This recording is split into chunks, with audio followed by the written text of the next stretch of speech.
బంధానికి కారణం ఏమిటి? ఫలాపేక్ష, ఆసక్తి. దాన్ని తీసేయి, ఆ దోషం తీసేయి. అదే యోగం, అదే యుక్తి. శ్రద్ధ సమభావంతో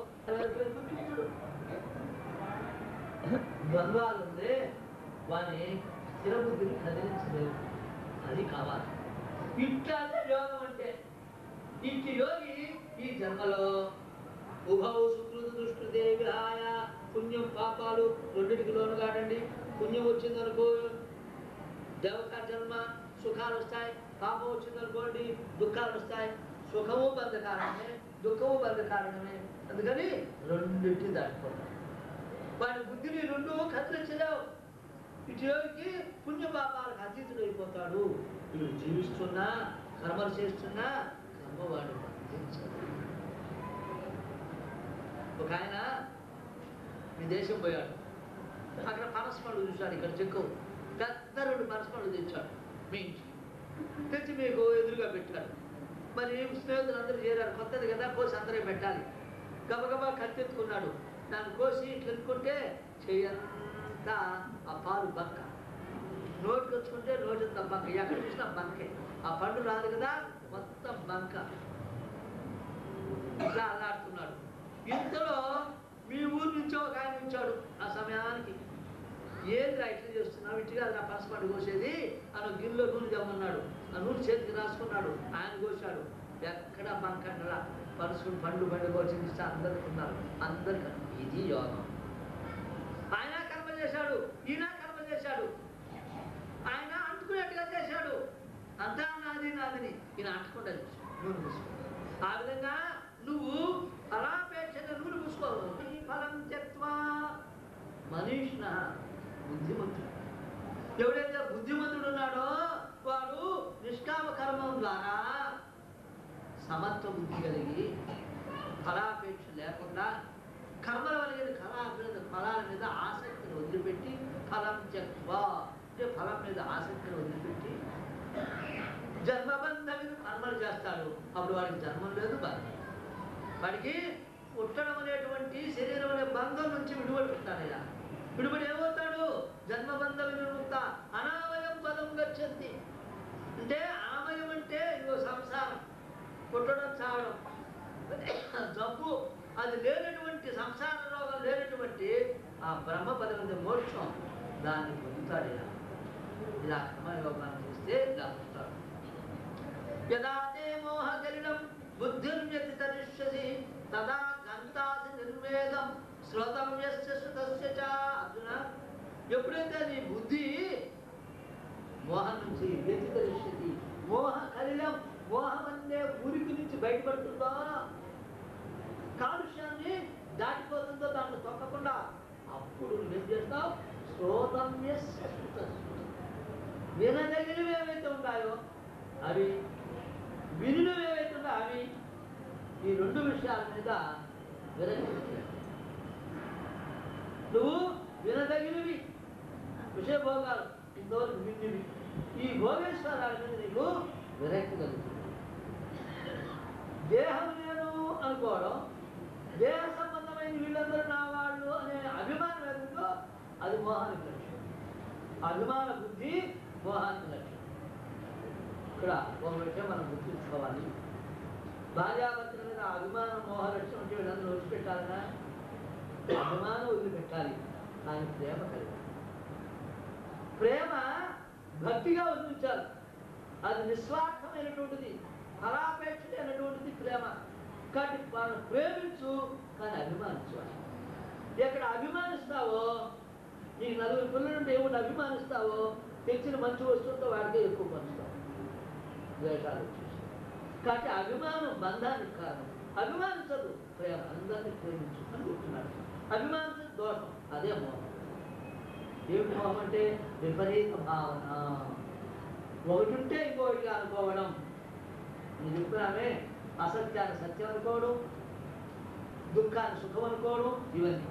కానీ అనిత్యాన్ని నిత్యం అనుకోవడం, సుఖంగానే సుఖం అనుకోవడం, ఇది మోహలక్ష్యం. అసలు విపరీత బుద్ధి అంటే ఉండేది ఒకటి ఇంకోటి అనుకోవడం, ఇది బుద్ధి. దీన్ని మోహగ్రస్తం, మోహం చేత గ్రస్తం అంటే మింగబడింది. ఏ చిత్తం ఉందో దాని స్థితి నిలకడ ఉండదు. మోహం చెందినటువంటి తాగిన వాడు ఒక చోట కూర్చుంటాడా, ఒళ్ళు తెలియకుండా పడిపోయేంత వరకు కదంటాడు, ఇట్టుపోతాడు, అట్టుపోతాడు, అడుగుతుంటాడు, పోతాడు, అంతే. స్థిమిత్వం ఉండదయ్యా, స్థిమిత్వం ఉండదు. కాబట్టి అర్జున, ఈ మోహం అనేటువంటి బురద ఉందే, దాని నుండి నీ బుద్ధిని విముక్తం చేసుకో.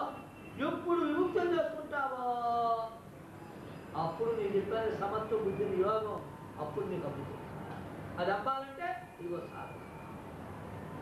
శృతి ప్రతిపన్నాదే యదాస్థాశ్చర సమాధావచరా బుద్ధి సదా యోగమవాప్స్యసి.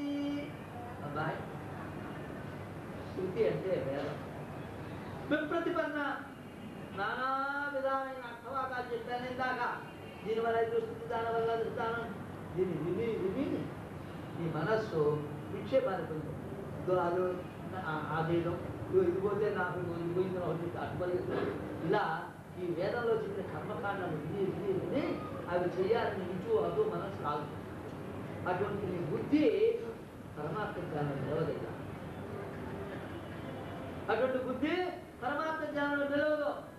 ఎప్పుడైతే నిశ్చయం అవుతుందో, దీన్ని వదిలిపెడతావో అప్పుడు పరమాత్మ జ్ఞానాన్ని పొందుతావు. ఎందుకు? శృతుల ద్వారా అనేక ఫలాలు ఉంటాయి. వారిని విని వారి తాత్పర్యాన్ని తెలుసుకోలేనటువంటి నీ బుద్ధి పైపోయిన వాటిని విని వెంటనే సంశయ దోషం, విపర్యయ దోషం, విక్షేప దోషాన్ని. ఈ మూడింటి ద్వారా బుద్ధి ఏమైపోతుంది? అందరూ యోగ రూపంలో కర్మ చేశావో ఈ మల విక్షేప దోషాలు పోతాయి. అప్పుడు నీ మనసు శుద్ధమవుతుంది. పరమాత్మ యందు సమాధి యందు నీ బుద్ధి నిశ్చలమవుతుంది. సమాధౌ అచలా బుద్ధి. ఈ సమాధిలో బుద్ధి చపలడకుండా నిలబడుతుందయ్యా. ఎట్లా? గాలి లేని చోట దీపం పెడితే ఎలా అయితే కదలకుండా ఉంటుంది. గాలిలో చోట పెడితే రెపరెపలాడుతుంది, ఆది. మళ్ళీ ఇట్లా రెపరెపలాడుతుంది, ఆది. ఇది కూడా అంతే. అలా కాకుండా ఇప్పుడు చెప్పినట్టు నువ్వు కర్మయోగ బుద్ధితో, సమర్థ బుద్ధితో, యోగ రూపంలో కనుక నువ్వు మనసు ఉంచితే, ఆత్మని నిలిపితే, గాలి లేని స్థలంలో ఎట్లయితే దీపం నిశ్చలంగా ఉందో నీ మనస్సు కూడా ఆత్మయందు స్థిరమవుతుంది. అంటే అప్పుడు నీ బుద్ధి స్థిరమవుతుంది, నీ ప్రజ్ఞ స్థిరమవుతుంది. కామ్యకర్మల మీద వాటి మీద లాగదు. పుణ్యం మీద, పాపం మీద, సుఖం మీద, దుఃఖం మీద లాగదు. అది సంప్రాప్తించిన అలా నిలకడగలుగుతుంది. దాని పేరు స్థిత ప్రజ్ఞత. ఎప్పుడు కలుగుతున్నది? జ్ఞానేంద్రుని కలుగుతుంది. ఎప్పుడైతే నువ్వు ఆత్మయందు మనస్సు నుంచి కర్మయోగం ద్వారా ఆత్మ రుచి చూసావో, ఆ ఆనందాన్ని రుచి చూసావో, అప్పుడు ఈ ఆనందాన్ని మనస్సు నిశ్చలమైపోతుంది. ఎదుగుదల కలుగుతుంది. దాని పేరు స్థిత ప్రజ్ఞ.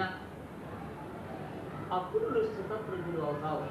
లోక వ్యవహారం చేస్తున్నా, కర్మలు చేస్తున్నా, నీ డ్యూటీ నువ్వు లొంగవు, పొంగవు, పొంగవు, పొంగవు, పుణ్యం ఉండదు, పాపం ఉండదు. నువ్వుగా పరమాత్మలో ఉంటావు. ఆనందం ఇంతవరకు కర్మయోగం అయితే ఇంకా 18 శ్లోకాలతో ఆ స్థితప్రజ్ఞుడు జ్ఞాని ఎలా ఉంటాడు అనే లక్ష్యం చెప్తాడు. అర్జునుడు అడుగుతున్నప్పుడు స్థితప్రజ్ఞస్య కా భాష సమాధిస్తస్య కేశవ స్థితదే కిం ప్రభాషేత కిమాసీత వ్రజేత కిం. కృష్ణ, స్థితప్రజ్ఞుడు స్థితప్రజ్ఞుడు ఉన్నారే అంటే సమాధిలో నిష్ఠమైన మనస్సు, సమాధిలో నిష్ఠ.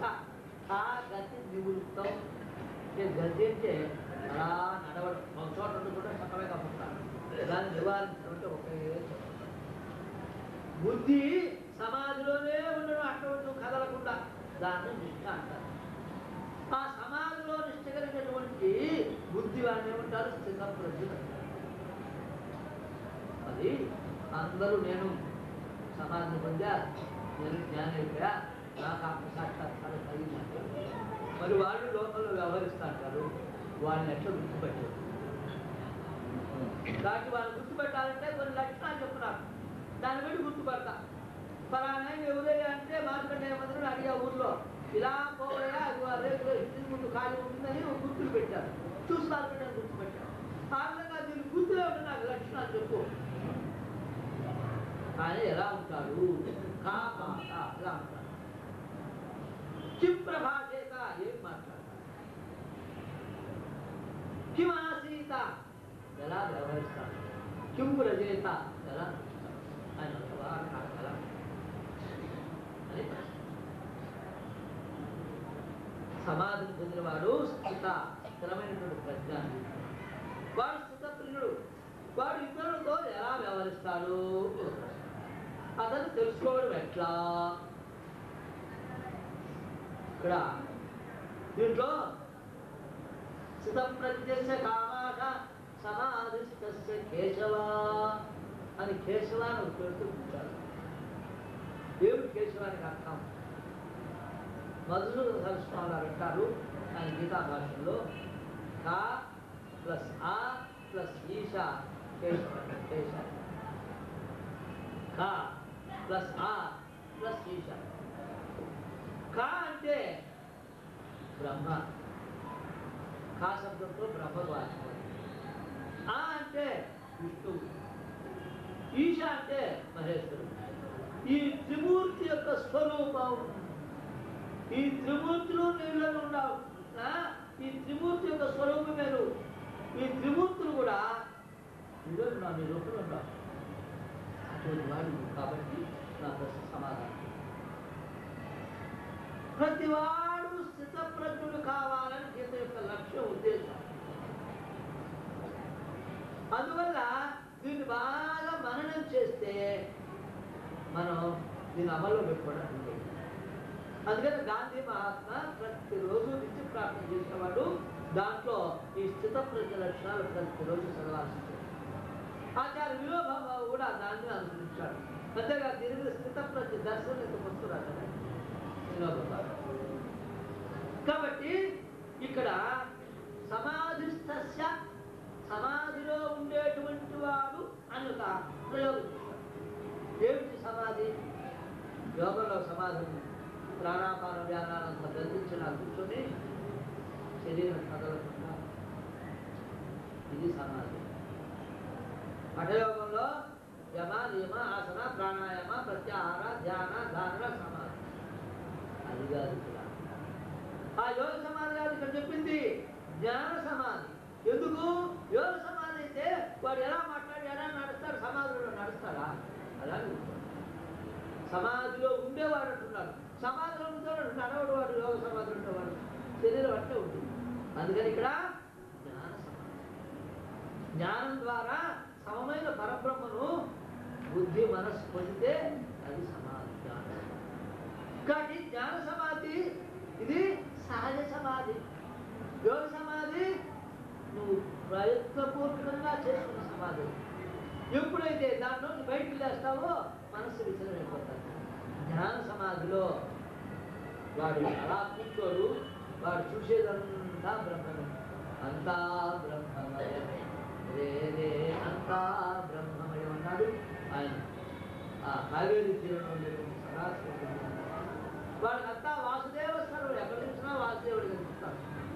ఈ నామరూపాల్లో కూడా అస్థి భాతి ప్రేముల లక్షణాలనే వాళ్ళు చూస్తారు. నామరూపాలను వదిలేస్తారు. ముంజాది వేది గేసేది ఉపనిషత్తులు చెప్తాడే, దర్భ తీసుకున్నప్పుడు ఈ పక్క రెండు ఈ పక్క రెండు చేసి మధ్యలో తీసుకున్నట్టు అది వాడు. నామరూప జగత్తులో కూడా వాడు చూసేటప్పుడు నచ్చాడు. వాడు చూసేదంతా పైకి వచ్చినా వాడు అన్నింటిలో అది జ్ఞానం. ఇది సహజ సమాధి. అది స్వభావ సహజ సమాధి, స్వరూప సమాధి. తింటూన్నా వింటూన్నా తిరుగుతున్నా వాడికి జ్ఞానానికి సమాధి భంగం ఉండదు. వాడి పరిస్థితి దాన్నే ఇక్కడ చెప్పింది. దీన్నే స్వరూప సమాధి అంటారు. దీన్ని ఇక్కడ ఆయన ప్రశ్న తర్వాత 18 శ్లోకాలతో భగవంతుడు దీని లక్షణాలను బోధిస్తాడు. ఈ 3 రోజుల లోపల మనం దాన్ని పూర్తి చేసుకోవాలి. ఈ గావాలనే మనం చాలా శ్లోకాలు పరిగెత్తించాడు. ఇక్కడ దీని శ్లోకంలో 4 ప్రశ్నలు అడిగారు. కృష్ణుడు ఏమిటి? ఆభాష. స్థితప్రజ్ఞుడు ఒక లక్షణం ఏమిటి? గుర్తులేమిటి? ఇక్కడ మాట్లాడడానికి మాట్లాడగలరు, మాట్లాడే గురించి మళ్ళీ అడుగుతాం. కాబట్టి ఇక్కడ ఆయన ఎలా ఉంటాడు? ఆయన లక్షణం ఏమిటి? లక్షణం దేవుడు చెప్తారండి, నోటితో చెప్పాలి, శబ్దంతో చెప్పాలి. ఆ వ్యక్తిలో ఎలా ఉంటుందా అంటే జంగలూరు ఉంటుంది, 4 కాళ్ళు ఉంటుంది, ఏమిటి? శబ్దం.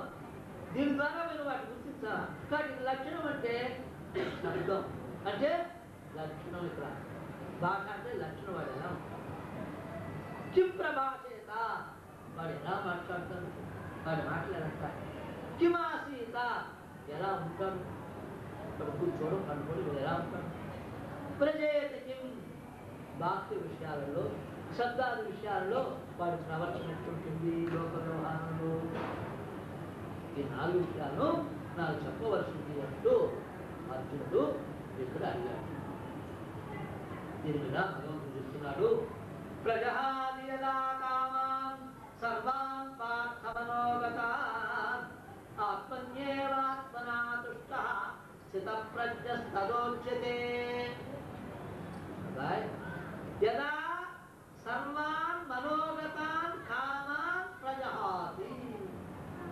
ఓ అర్జున, ఎవడైతే మనస్సులో ఉండేట్లు కూడా సర్వాన్ కామాన్, అన్ని కోరికలను ప్రజహాతి వదిలిపెడతాడు. కోరికలు బయట ఉన్నవాడి మనస్సులో అంటే సంకల్ప వికల్పాత్మ మనస్సు. కోరికలంటే మనస్సు గుణం. అది నీలో కోరిక ఎక్కడ కలుగుతుంది? ఆడుకోవాలి, తినాలని మనస్సులోనే. కానీ కోరికలు మనస్సువే. కానీ మనస్సులో ఉండేటువంటి కోరికలు ఎన్ని? 4, 10, 8 సర్వాలన్నిటి వదిలిపెట్టాడు. ఒక్కటి ఏదో వినిపించావు, నీ పక్కన ఏదో వంట చేసి ఆ నింపి దిబ్బలో పోసాం. నిప్పు చూడాలి, బూడ్డ, దాంట్లో కూడా అంత నిప్పు ఉండింది, గాలి వచ్చింది, అది అలా అక్కడ చెత్తాశతానికి అలా అంటుకుంది, పెద్ద పొగలేసింది, మొత్తం మంటలు వేసింది. గబగబా ఉంచారు, నీళ్ళు తీసుకొని పోసారు, అంతా ఆర్పేశారు. అంత ఉంచామని చెప్పినా ఇంతలో ఏమి ఆరిపోతుంది, ఆ చిన్న పొగ కదా నిప్పు పోయినా అనుకో, ఏమవుతుంది? అది నెమ్మదిగా మళ్ళీ రాసుకొని మళ్ళీ పంపిస్తుంది. ఈ కోరికలు కూడా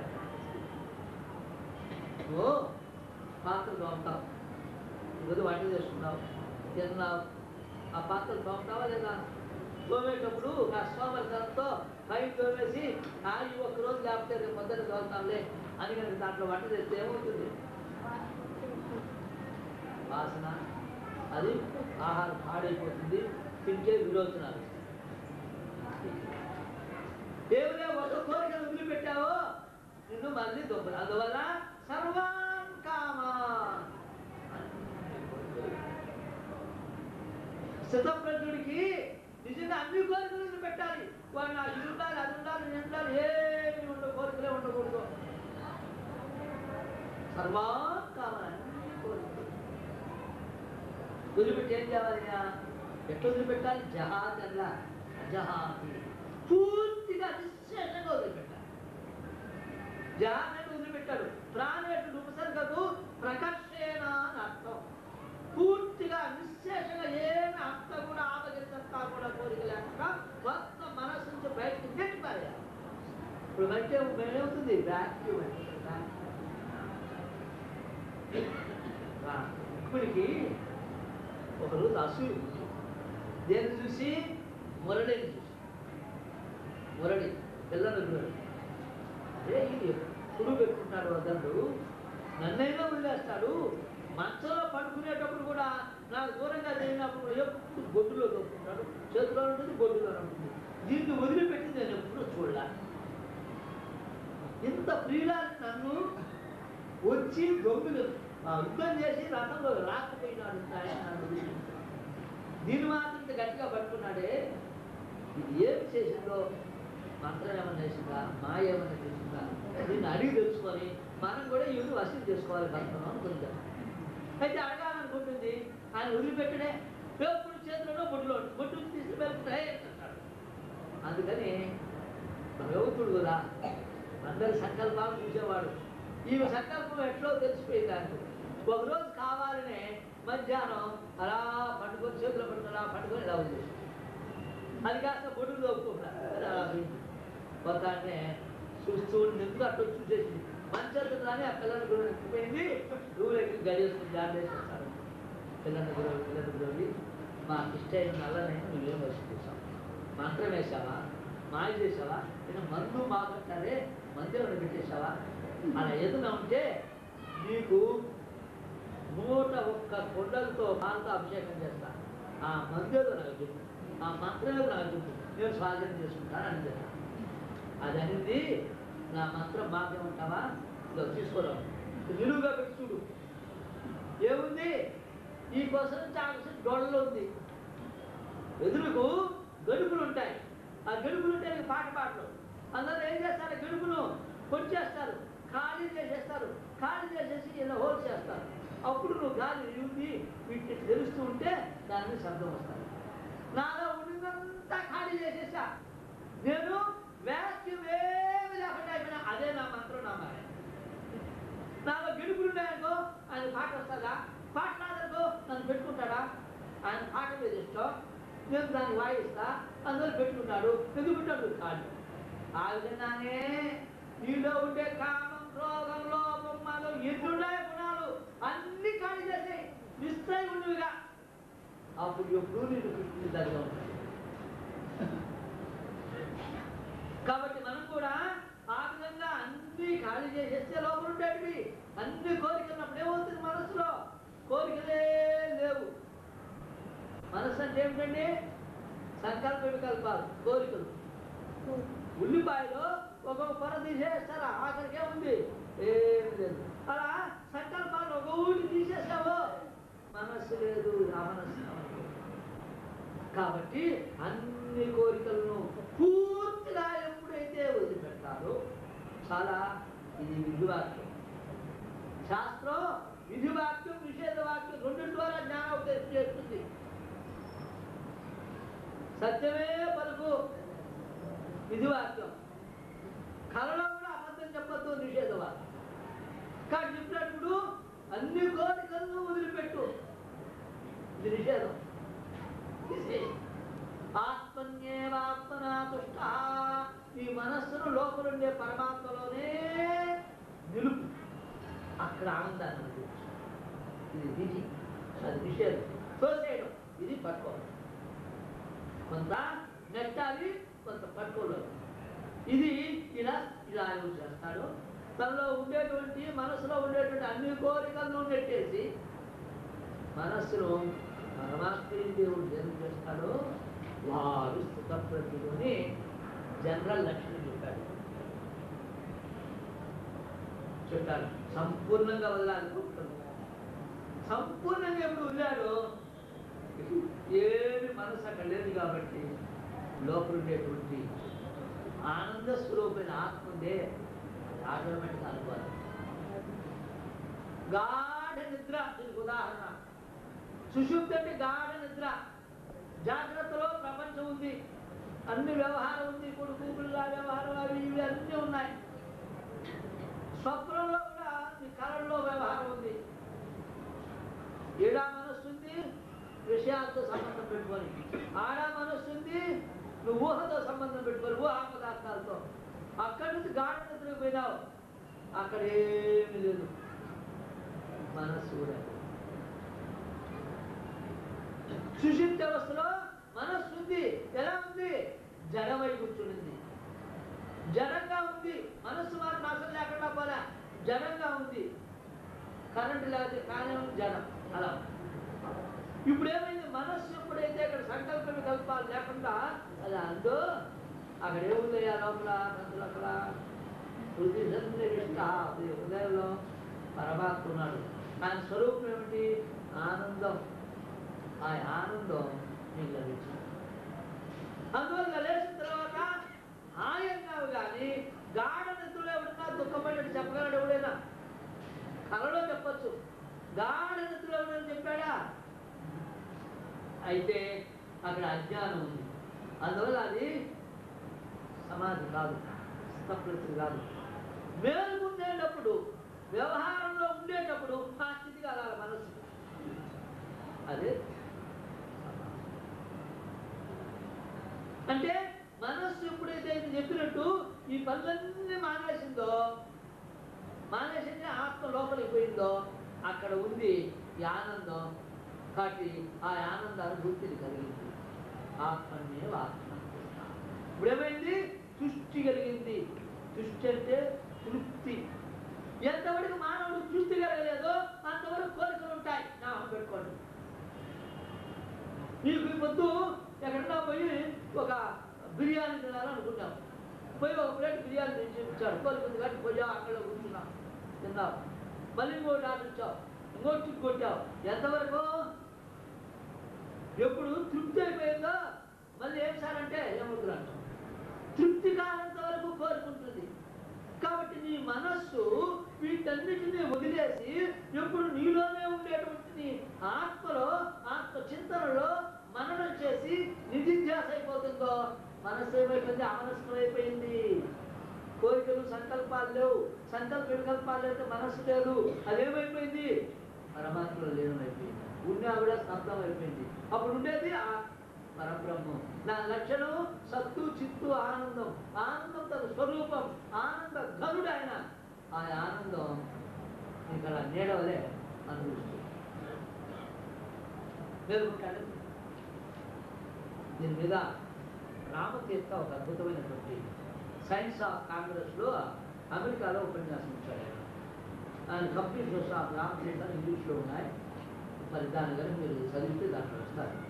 ఆయన చెప్తాడు ఆనందం ఎక్కడ ఉంది అన్నాడు.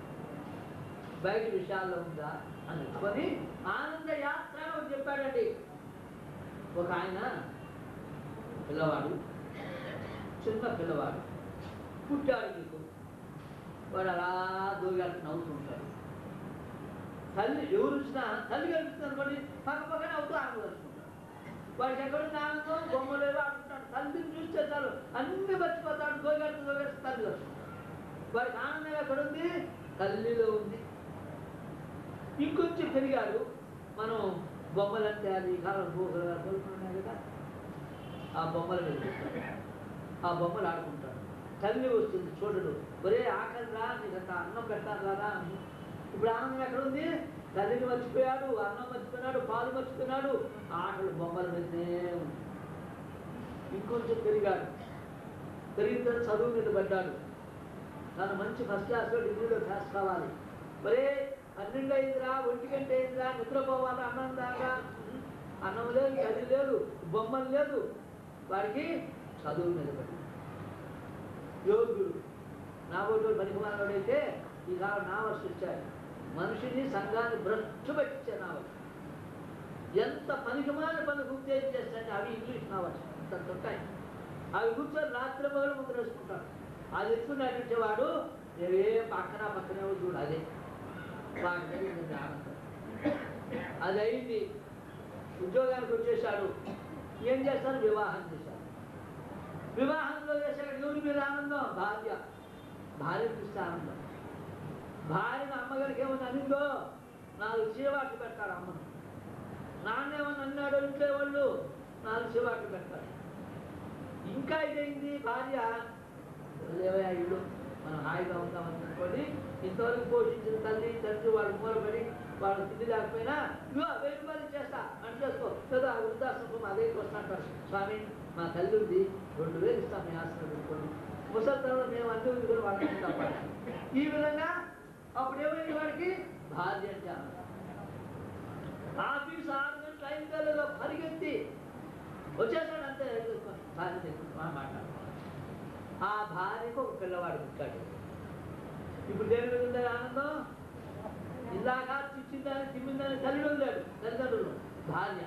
ఇప్పుడు వాడు ఏడుస్తున్నాడు ఒగ్గబట్టి. ఆమె పని మీద ఉంది. ఏమే వాడు ఏడుస్తున్నాడు నేర్చుకో. దాని పని మీద ఉందా అండి? తనకేమో ఏదో ఆఫీస్ పని ఉంది, కోపం వచ్చింది. వాడంటే ఇష్టం. వచ్చి ఒక దెబ్బ పుట్టాడు భార్య. అందాక భార్య మీద వాడిని వదిలాడు. ఇప్పుడు బిడ్డ మీద ఆనందం. భార్యను కొట్టడానికైనా సిద్ధమయ్యాడు.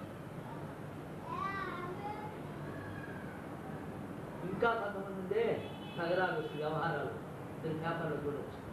భార్యాభర్త ఎదిరిపోతారు. ఎదిరిపెట్టినప్పుడు బిడ్డ ఎవరికి చెందాలి? కోర్టుకి వెళ్తారు 1000 రూపాయలు. ఇప్పుడు బిడ్డ మీద సరే బిడ్డ పెరిగాడు, అంత ఉయ్యాల్లో ఉన్నాడు, మహా ఆనందం. ఆఫీసులో పనిచేసుకుంటున్నాడు. వెంటనే గడగడానికి ఫోన్ విన్నాడు. ఏమిన్నాడు తెలియదు. అంతే ఫోన్ కూడా సరిగ్గా పెట్టలా, డ్రాయర్లు తాళాలేలా, బీరువాలు తాళాలేలా, పరిగెత్తాడు.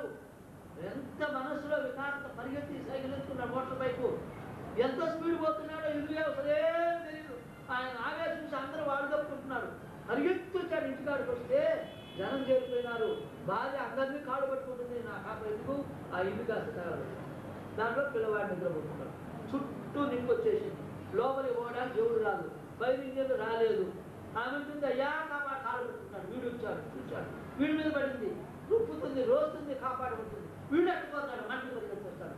వచ్చి మంట పోతాడు, మళ్ళీ వస్తాడు. పరిగెత్తి వచ్చి అన్నాడు, నా ఆస్తి అంతా ఇస్తా, 10 కోట్లు, ఎవరైనా కాపాడంటున్నాడు. అది ఆస్తి అంటే నువ్వే పోకూడదు. ఆస్తి పోతే ప్రతివాడికి ప్రాణం తీపి ఎవడు పోలేదు. ఇప్పుడు ప్రాణం ఏడుంది? పిల్లవాడు ఉంది.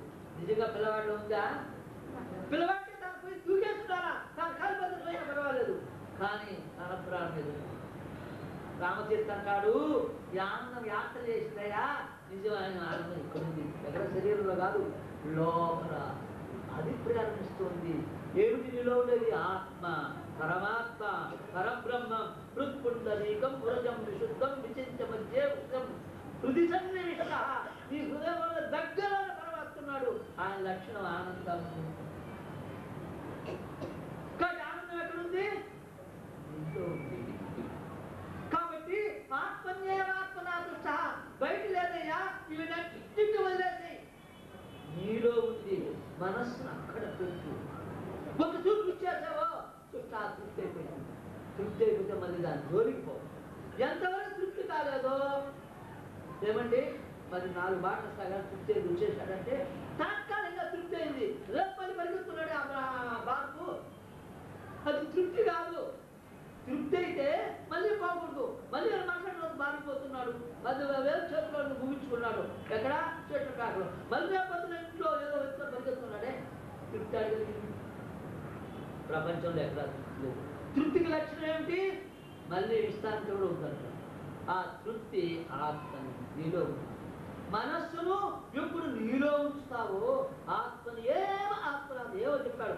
ఆత్మ ఎందే, నీ లోపల ఆత్మ ఎందే ఎవడి మనస్సు తృప్తిని పొందుతుందో వాడు స్థిత ప్రజ్ఞుడు, వాడు జ్ఞాని, వాడు బ్రహ్మజ్ఞాని. అది పొందాలంటే ముందు ఒక పని చేయాలి. ఏమిటి? ప్రజహాతి యదా కామాన్ సర్వాన్ పార్థమనోగతాన్. మీ మనసులో ఉండే సమస్త కోరికలు వదిలిపెట్టాలి. ఒక్కటే కోరిక పరమాత్మ. పరమాత్మతో నీవే తప్ప ఇతప్పరం పెరుగనయ్యా, నీవు తప్పితే నాకు ఏమి లేదని అన్నిటినీ మానసికంగా నోటితో తాత్కాలికం కాదు, మనస్సులో అన్నిటి మీద రోతపెట్టేప్పుడు వదిలేసి ఈ మనస్సుని ఇక్కడ పెట్టుకొని ఇందులోనే స్థితులు అవుతావు.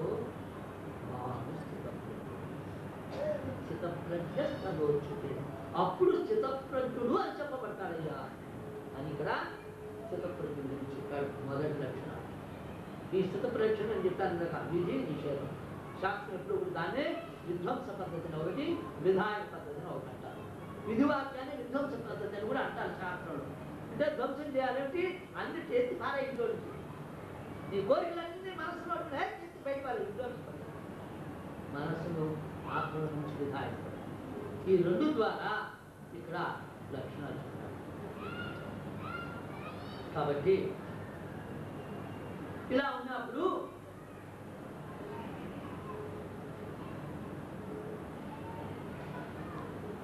ఎట్లంటే ఇంకొకట, ఈ వస్త్రం ఉంది, ఈ వస్త్రంలోని పడుగు పేక ఒక ఉదాహరణ ఇట్లా ఇట్లా తీసేసాను అనుకోండి, మొత్తం తీసేసిన మళ్ళీ వస్త్రం ఉందా?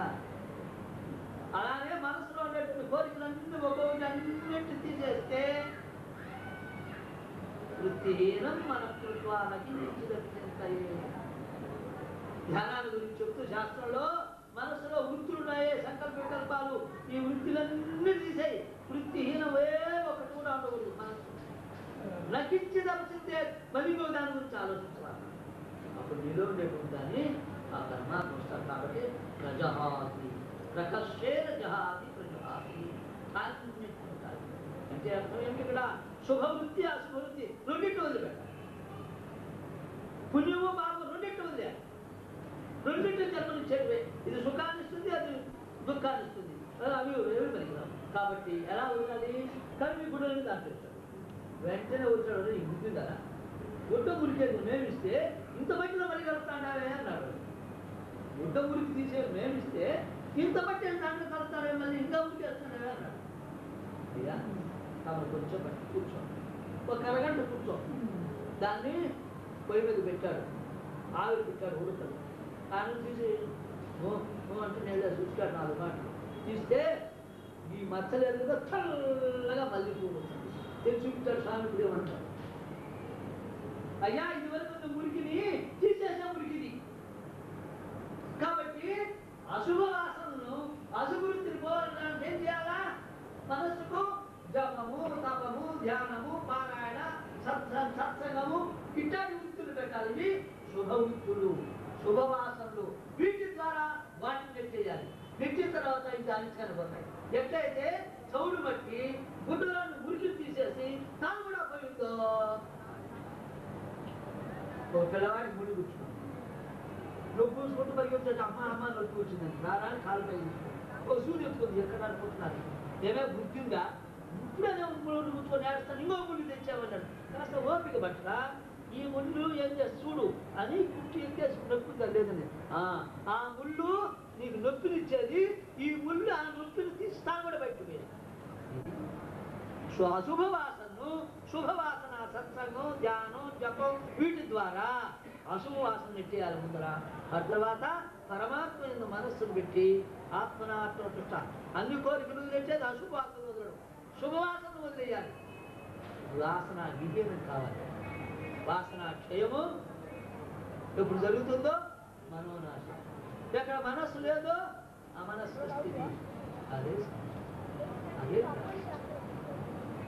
వాసనలు పెట్టుకొని వృత్తులు పెట్టుకొని సమాధి కలగలేదు అంటే అది డోమ్ కలగనే కలగదు. ఎంతవరకు వీటి చేయవో అంతవరకు నీకు లోకాన్ని మెప్పించుకోవచ్చు, నాటకం ఆడచ్చు, కానీ నీకు సమాధి కలగదు. అలా వృత్తి శుభవాసన వదిలిపెట్టు, అశుభవాసన వదిలిపెట్టు. శుభవాసనను అశుభవాసన ద్వారా తీసే అశుభవాసనను మరి శుభవాసన తీసి అప్పపడాలి. అప్పుడు మనస్సులో ఉండేటువంటి అన్ని తరిమేస్తే ఖాళీ అయిపోతుంది. అప్పుడు మనస్సు అది ఉండాలంటే ఎందుకయ్యా? అరే పిచ్చివాడా, మనస్సు ఎవరిదే? నువ్వు మనస్సు నీది. కానీ మనస్సు నీదినప్పుడు మనస్సు కంటే నువ్వు వేరు. నువ్వు మనస్సుకు ఆసామివి, దాన్ని చూస్తున్నావు. కానీ మనస్సును వేరుగా చూడు. మనిషి ఏం చేస్తున్నాడు? మనసులో వికారం ఒకటి పట్టడాన్నే తాను దాంట్లో కలిసిపోతున్నాడు. తాను మనోవృత్తిలో కలిసిపోతున్నాడు. నీ మీద ద్వేషం వచ్చింది, ద్వేషం వస్తానే నా మనస్సును సాక్షిగా వింటుగా గమనిస్తుంది ఉంది పోతుంది. అలా కాకుండా నేను దాంట్లో లీనమైపోతున్నాను. నేను చూస్తే నాకు ఉగ్రత్వం వచ్చేసింది, ఆ ద్వేషం వచ్చింది, కోపం వచ్చేసింది, తిప్పుతాను, కొడతాను, కలుస్తాను. ఎందుకు? నువ్వు దాంట్లో లీనమైపోతున్నావు. కానీ నీ మనోవృత్తిని మనస్సును విడిగా చూసే అలవాటు చేసుకుంటే, ఇదిగో ద్వేషం వచ్చింది, ఇది మనస్సు పని, వృత్తి నేను కాదనుకున్నావో అది అడిగిపోతుంది. మీరు ఇంట్లో ఉన్నారు, నిద్రపోతున్నారు, దొంగ వచ్చాడు. ఏం చేస్తాడు? శుభ్రంగా పట్టుకుని వచ్చాడు. కానీ మీరు మేలుకొని ఉన్నారు, దొంగ వస్తాడు, లైట్ వేసింది, మేలుకొని ఉన్నారు, మీరు మేలుకొని ఉన్నారు, వచ్చి అలాగే మనస్సు ఎప్పుడైతే నువ్వు ఒకటైపోతావో, కానీ దాన్ని వేరుగా సాక్షిగా ఎప్పుడైతే గుర్తిస్తావో మనస్సును నువ్వు చూసేవాడివి కావాలి. నువ్వు చూసేవాడివే, కానీ నువ్వు చూడడంలా ఒకటైపోయినావు, దాన్ని లీనమైపోయినావు. కానీ మనస్సు కంటే వేరుగా నువ్వు దాన్ని చూడు, వినిపిస్తా ఉండు, దాన్ని సాక్షి అన్నారు. అప్పుడేముంది? నీ మనస్సులో కోరికలంతా నీ ఎదురుగా ఆ ఫిగర్ వలె కనిపిస్తుంది. ఆ కోరికలతో నువ్వు తాదాత్మ్యం చెందవు. ఎవరైతే ఎప్పుడైతే ఏం చేస్తున్నావు? మనస్సుతో నువ్వు లీనమైన దానివల్ల మనస్సులో కోరికలన్నీ కూడా నువ్వు కలిసిపోతున్నావు, కలగాపురమం అయిపోయి దానికి లోనైపోతున్నావు, రియాక్షన్ అయిపోయింది. అంచేత కోరికలు ద్రష్టగా సాక్షిగా ఉంటుంది. సాక్షిగా ఉండి కోరికలు పుట్టడానికి ప్రతిష్టాయి. మనస్సు పరమాత్మ. ఎప్పుడైతే నువ్వు సాక్షిగా అంటావో పుట్టినట్టే లైపోతారు. మనసులో అది మన లక్ష్యం అది. మనసున్నంత వరకు అలా లేకుండా ఉండు. సముద్రం గాలి మీద సముద్రం అలలు వస్తూనే ఉంటాయి. కానీ వచ్చింది ఈ బండ ఎలా ఎనికిపోయింది, వచ్చింది ఎనికిపోయింది. ఆ విధంగా నువ్వు కూడా దానికి లోను కాకుండా సాక్షిగా నిలబడ్డావు. వచ్చినట్టే ఎనికిపోతా లైవ్ అయిపోతాయి. ఆ లైవ్ అయినప్పుడు ఆత్మ మనస్సు ఆత్మలో అప్పుడు మీకు ఆనందం యొక్క రుచి కలిగి, ఆనందం ఎప్పుడు కలుగుతుందో ఏమన్నాడు, ఎం లబ్ధ్వాచ అపరం లాభం మన్యతే నాధికస్తతః. పరబ్రహ్మానందాన్ని పొందితే మళ్ళీ ఇంకొక ఆనందం అని ఎవరు చెప్పినా కూడా దాని మీద ఇష్టం కలగదట. అదే చెప్తున్నాడు. దృష్టి అయిపోయింది. ఇంకొక ముందరేటువంటి సంకల్పమే రాదు. మీరు బాలకృష్ణుడు ఫోటో తీసుకుంటారు ఎక్కడైనా, ఆయన ఎలా ఉంటాడు తెలుసా? కొంతమంది చిన్న పిల్లవాడు ఒక మర్యాద మీద, అంటే అందరూ చెప్పేదంటే లయకాలంలో ఆడు ఉంటాడు. ఈ కాలు నోట్లో పెట్టుకొని ఆ మర్యాదను పడుకుంటాడు. ఏమి చేస్తాం? బాలకృష్ణుడు ఈ కాలు బొట్టను వేలు నోట్లో పెట్టుకుంటాడు. ఏమిటి దాని అర్థం? ఆనందం నీలోనే ఉందయ్యా. బొట్టవేలు పెట్టుకొని చూసుకుంటే ఆనందం నీ లోపల బయట లేదు, దాన్ని అనుభవించు అని బోధ. ఒక కవి చెప్తాడు, ఆనందం నీలోనే ఉంది, మీరు అనుభవించు, బయటంతా ఎక్కవాక అని బోధ. కాబట్టి ఆత్మయందు సంతోషించేవాడు సంతోషం కోసం బయట పరిగెత్తడు. ఎక్కడికి పోతాడు?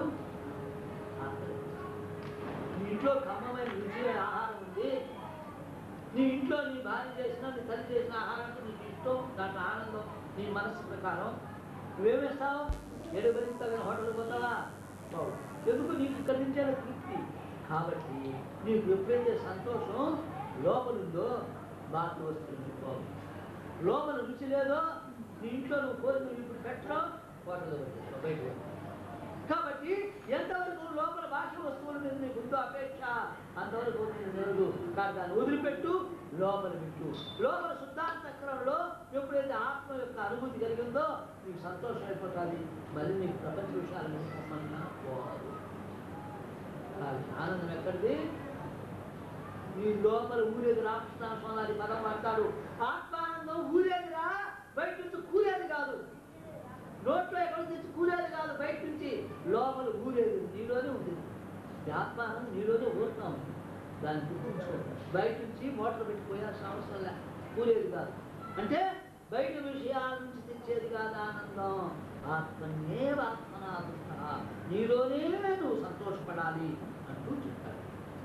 అక్కడ వాళ్ళు చెప్తున్నాడు,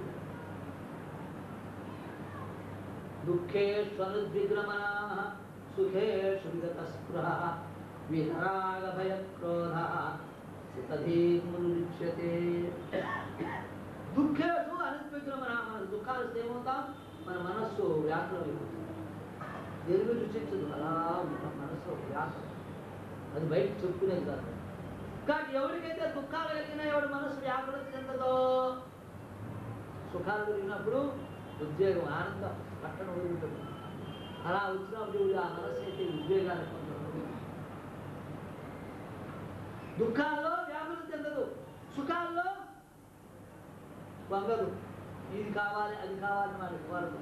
ఇవి రెండు లేని వాడు వీత రాగ భయ క్రోధ. వదిలిపెట్టబడినటువంటి రాగము, భయము, క్రోధం, ఈ మూడు దేవుడు వదిలిపెట్టాడు. ఇవన్నీ మనోలక్షణాలు. సుఖం, దుఃఖం, కామం, క్రోధం, రవి, ఇవన్నీ మనోవృత్తులు. ఇవి మరిడు వృత్తులు, ఇంకో శుభ వృత్తులు వేరే ఉన్నాయి. కాబట్టి ఈ వీటిని ఎవడైతే వదలాలి, దేన్ని? రాగాన్ని, భయాన్ని, క్రోధాన్ని. ఇవి వదిలిపెట్టేవాడు స్థితం. ఇవన్నీ వదిలిపెట్టేవాడు